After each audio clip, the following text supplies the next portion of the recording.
as I got to the door, another guy in a mask came through the door holding a gun, and he grabbed me and said, "You're not going anywhere." And apparently that was a point my friend turned around and saw a guy with a gun holding me. And he said he thought, "Oh, Dave, what have you gotten us into now?" And the guy was giving directions. And I'm very good at taking directions. He said, "Right, you over against that wall. Don't look at me." I'm like, "Okay, against the wall." It's going to be a really neat behind the scenes. And I was like, oh my gosh, this is so weird. Because something always magical happens. Wait, what? Did you just make that up? Hey, it's Meredith for Real, the Curious Introvert. Listen each week as I talk with someone new. The topics are as ADD as I am, but they'll inspire you to stay curious and grow. Big thanks to our location sponsor, the UWF Historical Trust. Hey, Curiositors, it's me, Meredith. I hadn't really thought of fear as an asset until talking with this week's guest. I mean, other than keeping me alive, I appreciate fear for its primal drive to keep me away from things that will kill me.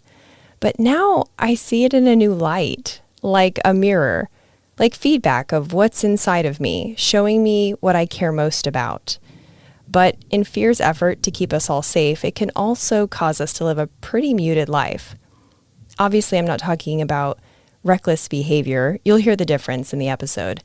But it can be an insight into what we believe to be true about ourselves and others and the world around us. And as you'll hear in the episode, when we inch our way up to these things for closer inspection, a whole new reality can come to light. And then we can decide either to back down or take the leap. My guest illustrates his methods of overcoming fear without being reckless through his fantastic survival stories. I think you'll love hearing his enthusiasm for life in all its random corners. Listen to the examples that he shares and see if you can't identify a few of your own. I'd love to hear what you come up with. That's actually one of the reasons I created a monthly Zoom room mingle. It's 45 minutes of virtual socializing to get your feedback on past episodes and input for future ones. So save your spot by clicking the link in the show notes or on my Instagram bio at Meredith for Real. And if you're new here, welcome. I created this podcast in 2019 as a project to inspire people to choose curiosity over judgment. I especially like shining light on people who are a paradox. Each guest brings a personal development opportunity along with their story so you can stay curious and grow. It's kind of like a not safe for work personal development podcast. There's no particular order in which you have to listen to episodes, so just have a look around and hit play on whatever grabs your attention. All right, everyone, enjoy the show. Have you ever watched an episode of the show What Would You Do? It's where average citizens are set up by a camera crew to be a part of a social experiment. I know what you're probably thinking just now. You feel like you're in a social experiment. Yep, it does seem that way. And fear is the antagonist. And my next guest, it seems, was in several fear-themed social experiments himself, including surviving a DMV holdup and peeing his pants on national television. Now, some would feel that this is incredibly unlucky, but these experiences have given him plenty of teachable material for his business. Today, the actuary turned executive coach is going to share his personal fear factor stories and the lessons that tell us why we should lean into fear on the regular.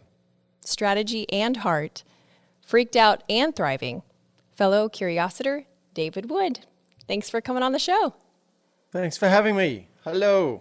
It seems that curiosity did not kill the cat, but it did get you into some seriously sticky situations, all of which just freak me out thinking about them. So which of these fear factor scenarios do you want to tell us about first?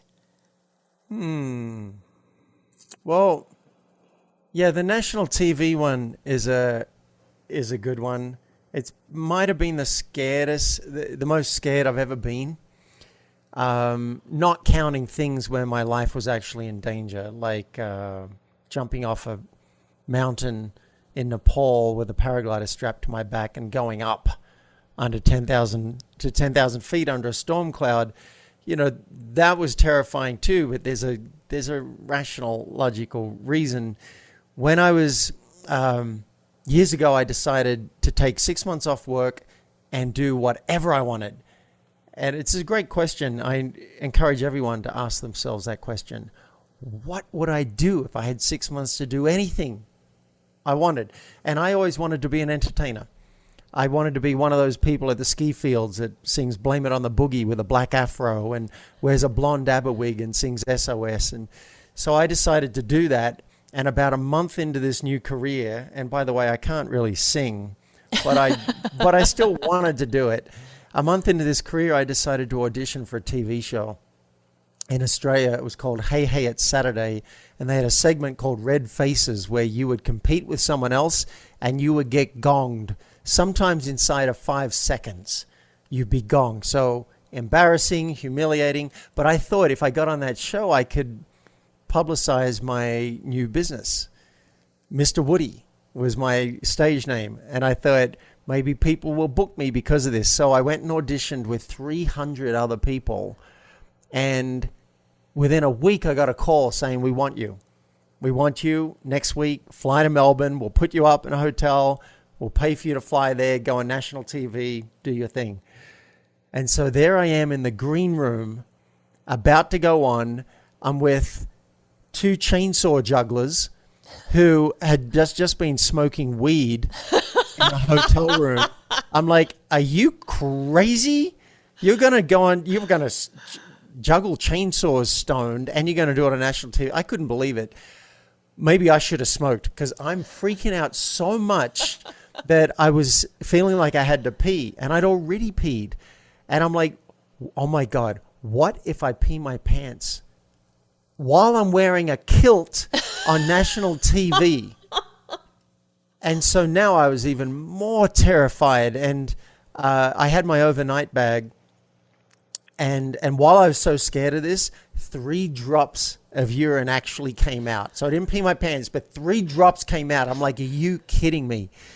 So I got my overnight bag and I put 2 extra pairs of underpants on in the hope that maybe that would absorb something, and walked out on stage and did my song in a kilt on national TV. So I didn't, well, technically, maybe you could say I peed my pants, but it was more I had to overcome the fear of looking like an absolute idiot, and then even worse, the fear of peeing my pants on national TV. And I can't imagine much worse when it comes to embarrassment. No, that's pretty up there as far as recurring nightmares and that sort of thing. Yeah. Yeah. Have you always been in the habit of going after things you know are going to freak you out? Yeah. I didn't understand why until later in life, but like as a kid, or now as an adult, I would regret the things that I didn't do because if fear was in the way. So the women that I never asked out because I was worried about getting no, I regret every single one of those. The bully whose nose I didn't punch in school, and maybe I'd take a beating, but I wish I'd done it just once. I wish I'd done it. And instead I didn't. I let fear run me, and so I have regret. So as I got older, I would gravitate towards situations that were scary because I don't like being run by fear. So I'm scared of heights. So I learned how to hang glide and paraglide, and I wanted to conquer that fear. I have abandonment issues. I lost my sister when I was little, and so dating in open relationships is terrifying to me. Because dating anyone, there's a chance that you might break up, you might lose the partner. But in open relationships, there's already someone else in the picture that they're dating. So I would, and speaking on stage, I still get scared. I'm really good at it, but I still get scared. You wouldn't think so after doing like 500 speeches. It's got to be at least 300 or 350 appearances if you count podcasts, and yet still you'd be surprised how nervous I can get. I can get nervous in a group of 6 people when it's going to be my turn to share my name and what I do. So yeah, my psychiatrist in the last few years, I went to a new psychiatrist and he said, you seem almost counterphobic. And I didn't know that was a word. But apparently it is. It's a thing that some people lean into their fears. Now, fortunately, it's paid off because a lot of the things that used to scare me don't scare me anymore. I can come on this podcast and talk to you. I'm not the slightest bit nervous about it. I can jump off a cliff with something attached to me and do it. I can skydive. I can have tough conversations. Some conversations that other people are like, no, I'm not going to do that. I can see a way to do it because I've had 1,000 of them. So I think there are lots of benefits as long as we don't go too far. Because that's something I had to learn the hard way, is we don't want to traumatize ourselves. So you want to find your edge and ride your edge. That's the sweet spot. Don't stay too stagnant. Don't stay too safe, because the discomfort, the comfort zone can get very uncomfortable over time. But don't go and do something that's going to traumatize you to the point where you're never going to want to do it again. We want to find that spot in the middle. So that the paraglider collapsing at 300 feet, which is like, I think 91 meters. Did you ever paraglide again? Yes. Really? I did. And I'm a little hesitant to say it because I could see how another person watching it could be like, wouldn't you call that quite a clue?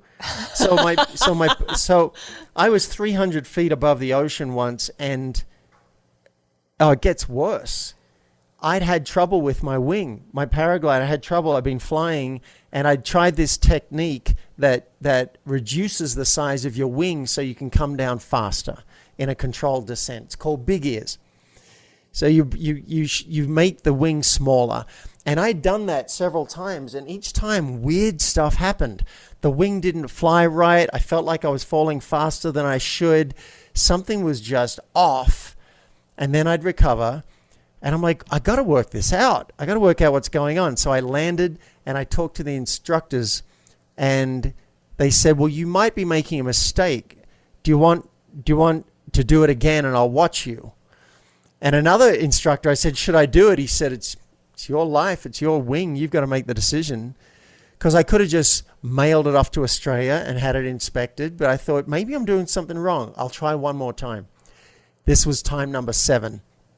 But this time watched by the instructor with an earpiece in my ear. I've got a radio connection. So I get up there. He's watching me. He tells me what to do. I do it one more time. And now, instead of the problem that I had before, it went into full collapse and I plummeted towards the earth.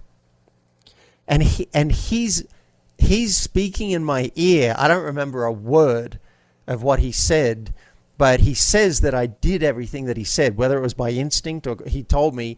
And at 80 feet left above the ocean, I recovered the wing, managed to avoid the cliff, and then managed to scrape up enough lift that I got back up onto the cliff and didn't have to land into the ocean, which can also kill you. Mm-hmm.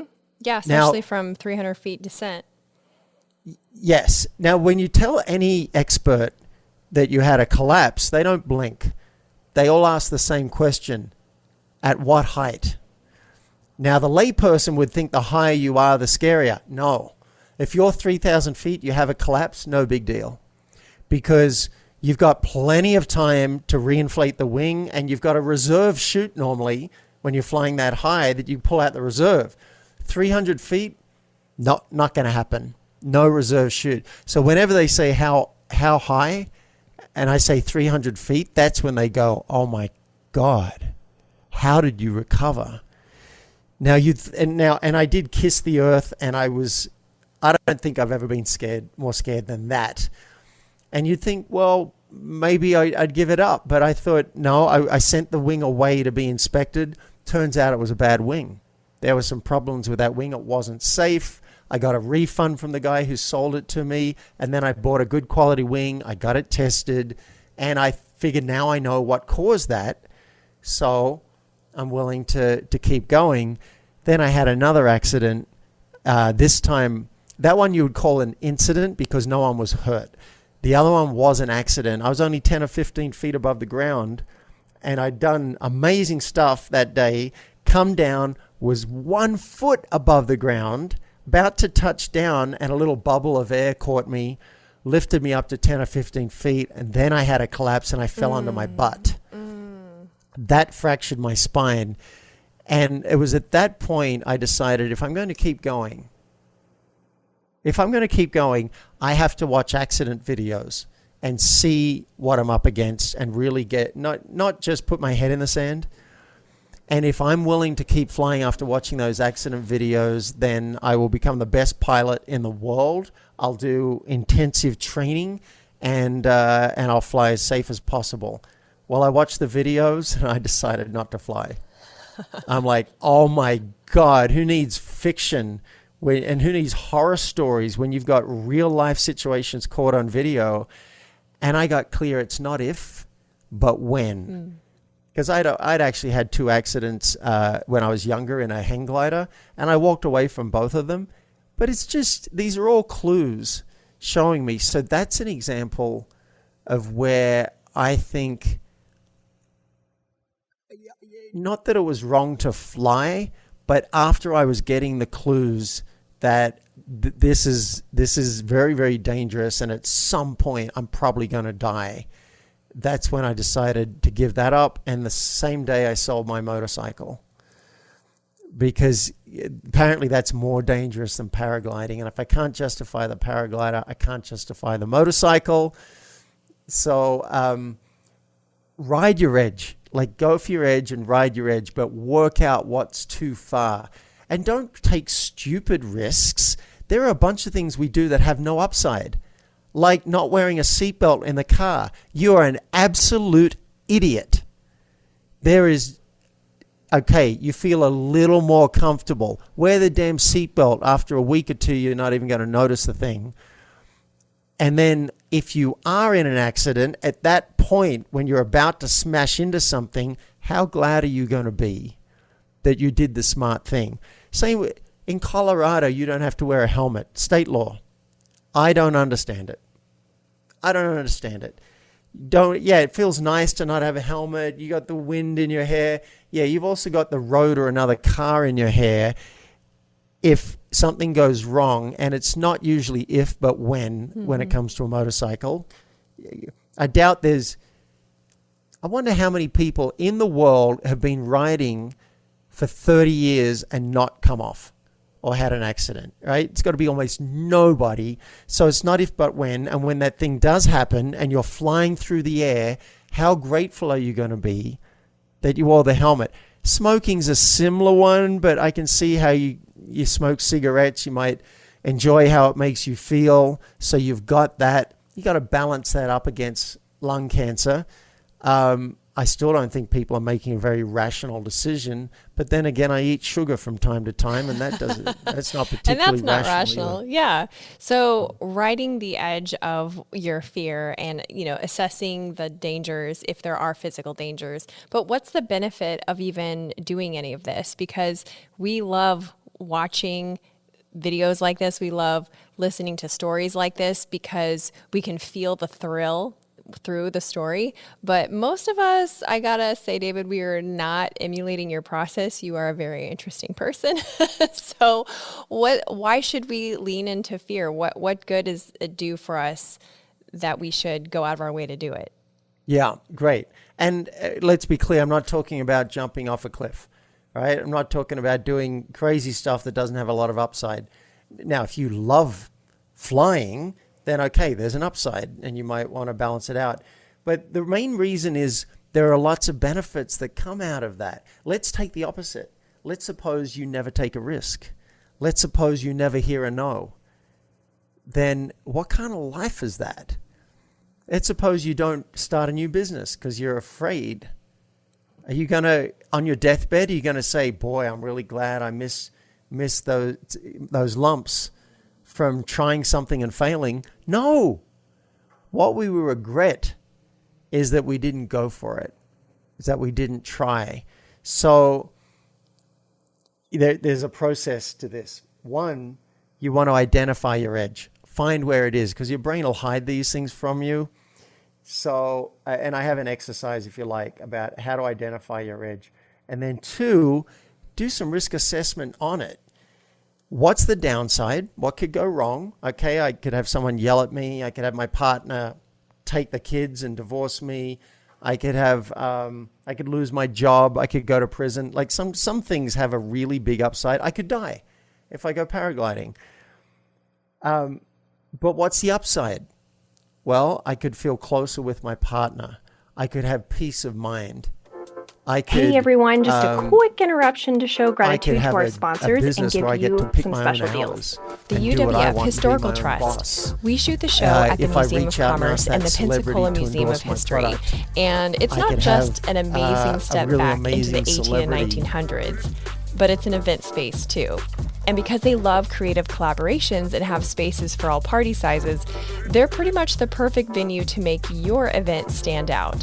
So if you need a unique space in downtown Pensacola, take a look at historicpensacola.org. And if you want to tour one of the 12 museums, get your tickets in person so you can show the agent one of my emails and get $2 off an adult ticket. Get emails by texting REAL to 66866. It seems like no one can agree on anything nowadays. But I have found the unifier to unite us all. Mosquitoes suck. Mine were so bad, they were in my car. Have you ever tried to swat a mosquito while driving? Not advised. Insect has been great because they guarantee their work and pollinator care is always top of mind. If you live in the Florida Panhandle or the Gulf Coast of Alabama, give them a call, ensecc.net. I get messages all the time asking for help navigating a medical marijuana card, and it's always one of two problems. A, they don't know where to start, or B, they have their card but don't know what to do next. Enter Empathic Practice. If you're in Florida, they're a one-stop shop for your actual doctor visit, medical marijuana recommendation, and holistic support. If you're outside of Florida, even international, they offer cannabis coaching to help you dial in what will work for you. Check them out at empathicpractice.us. Now back to the show. Here's an edge I recently followed. I've been idolizing Alan Alda from MASH for all my life. Love him, love his values, love how he shows up. And I just wanted to connect with him in some way. And for a couple of years, it kept being on my mind. And then I'd have an assistant reach out and send an email and just see if there's a way And then finally, one day, I went and joined his Patreon group, which is a fundraiser for his podcast. And part of that is once a month you get to join a video call with him.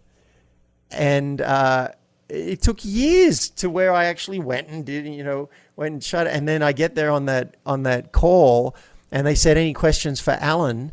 And this was scary. This was edgy for me. I was the first one with my hand up. 50 people on the call. And I said, Alan, this is what I love about you. What would it take to have you on my podcast? And he didn't say no. He said, why don't you reach out to my producer and we'll see what we can do? And that's still in train. I every now and then I nudge her and I chase her up. So the benefit is that you can actually get what you want. And then on your deathbed, you can say, I gave it everything. I really went for it. And that's really what I want for people. I think that's what, in the end, we all want to is more of a regretless life. I heard a quote, it was Matthew McConaughey's dad saying, I'd rather lose money having fun than making money being bored. And that's certainly part of that fear is your vocation and what you choose to do. So we have a few minutes left. Do you want to share that process of finding your edge? Because I think my listeners would really enjoy that. Yeah. Take a blank sheet of paper and write at the top of it, what would I do if I was fearless? We're not saying you're going to do even any of it, but we want to just bring it up. And you can maybe put the page into 4 grids. One grid is business or your job. And one grid could be your partner if you have one, or finding a partner. The other one could be your kids, your friends and family, or one could be just personally, what I want to do before I die. One thing for me that's been popping up over the years is I'd love to move to LA. at some point and pursue acting full time. Well, this year I started talking about it, and that was an edge, just to tell people, yep, it's been a secret dream. And then one of my friends is an actress, and she said, I'm going to audition for this local play of Dracula. Do you want to come with me and audition? And my first thought is like, oh my God, are you kidding? I don't know how to audition. I don't have acting experience. I don't know what to do.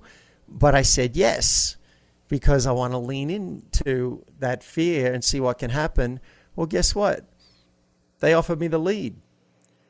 So now tonight, I'm going to start 5 weeks of rehearsals for Dracula, the play.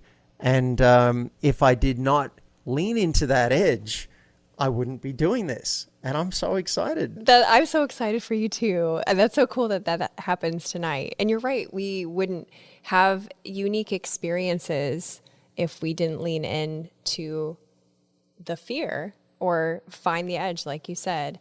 And I would imagine that it would create some sort of like resilience when fearful things happen to us too, like the DMV holdup. Because the DMV holdup, that happened, was that after the paraglider accident? No, that was way before. Oh, really? That must have been 30 years ago. I was in the armed holdup. And tell us about that. Yeah. So I just walked into the Department of Motor Vehicles in Australia to get something signed, and my buddy was with me. And I'm at the counter, and someone jumped the counter wearing a ski mask. And it's like instantly in my brain, it's like what the words were, see ya. And I just turned around, walked straight for the door. That was it. Like, ski mask, jumping counter. I'm just going to walk. No one else moved in the entire place. So I'm proud that I took some action. As I got to the door, another guy in a mask came through the door holding a gun, and he grabbed me and said, you're not going anywhere. And apparently that was the point my friend turned around and saw a guy with a gun holding me. And he said he thought, oh, Dave, what have you gotten us into now? And the guy was giving directions, and I'm very good at taking directions. He said, right, you over against that wall. Don't look at me. I'm like, okay, against the wall. He said to people, don't put your hands up. Keep your hands down. All right, hands down. He said, some people are on the floor. He said, get up off the floor, because he wanted it to look normal from the outside. Oh, okay. Okay. And so, all right, up off the floor, facing the wall, hands down, got it. Check, check, check. And then he said, all right, anyone who follows us, we shoot you. And they ran out the door. I'm like, that's very clear. I'm going to stay right here. And then my friend Graham, and to this day, I love him for this, first words out of his mouth were, Dave, would you witness this form for me? Oh my gosh. Cool as a cucumber. Dave, would you witness this form for me? Like, yeah, sure, brother. That's about the most I think he and I ever talked about it. But yeah, that's one scary situation that I actually do not feel traumatized by, because I didn't react with a lot of fear. I just reacted with literal listening to that situation. Now I've done a lot of other things that have been traumatizing, and I've carried them to this day. So again, find your edge, ride your edge. Don't go beyond it, but also don't take this as license to just stay safe all the time. We do that naturally, most of us. You don't need me to tell you to do that. I'm here to say, what might you regret on your deathbed if you didn't go for it?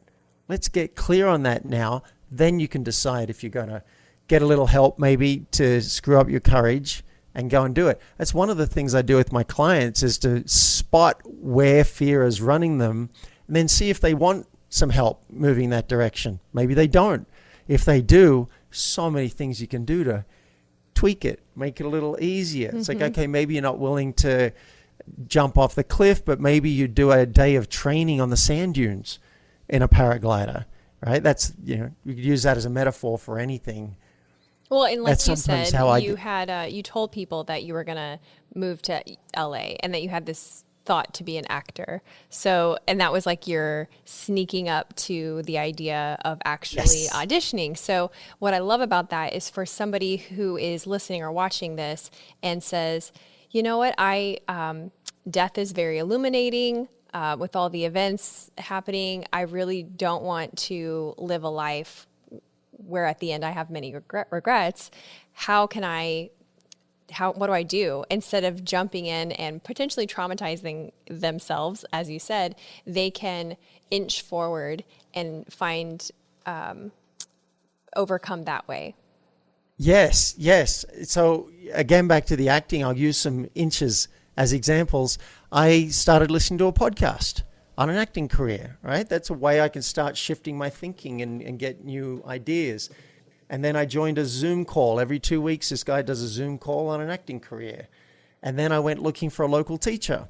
Found a guy. He's got an in-person class. It's 4 hours every Tuesday night. Started that. Then my friend says, why don't you come and audition for this? So I did.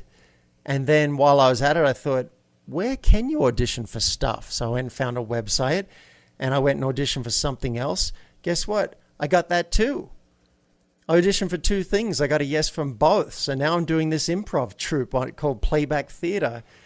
And then I thought, I'd like to learn accents. I've always wanted to be good at accents. So, I want to do, the Scottish accent is great. Let's do that. And, I do an American accent from time to time.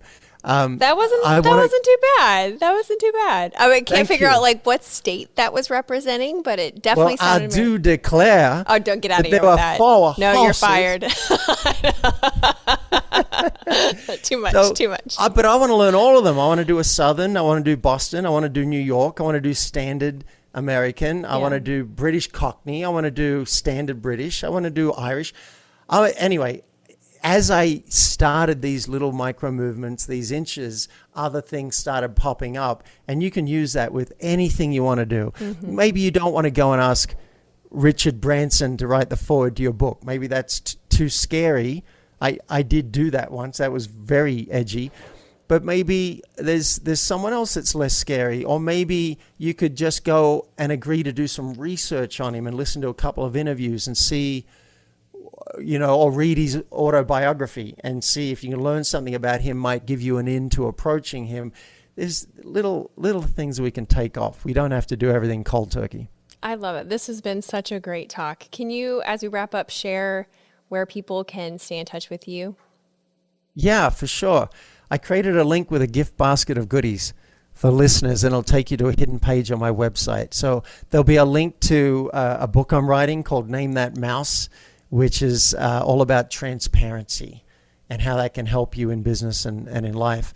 There's a cheat sheet on how to double your revenue in the shortest amount of time. And if you're interested in coaching with me, there's a way we can set up a call and see if we'd be a fit for each other. All of these things you can do at myfocusgift.com. Perfect. So I like giving the gift of focus. So it's myfocusgift.com. Thank you so much, David. This has been fantastic. My pleasure. Thanks for having me on the show. Thanks for listening. If you liked this episode, you'll also like the one about the benefits of critical and creative thinking and how both are needed to get unstuck. That's episode 72. Stay tuned next week when I talk with a refugee from the Congo and a white Southerner on the evolution of his view on immigrants and why coffee unites both of them. Talk to you next week.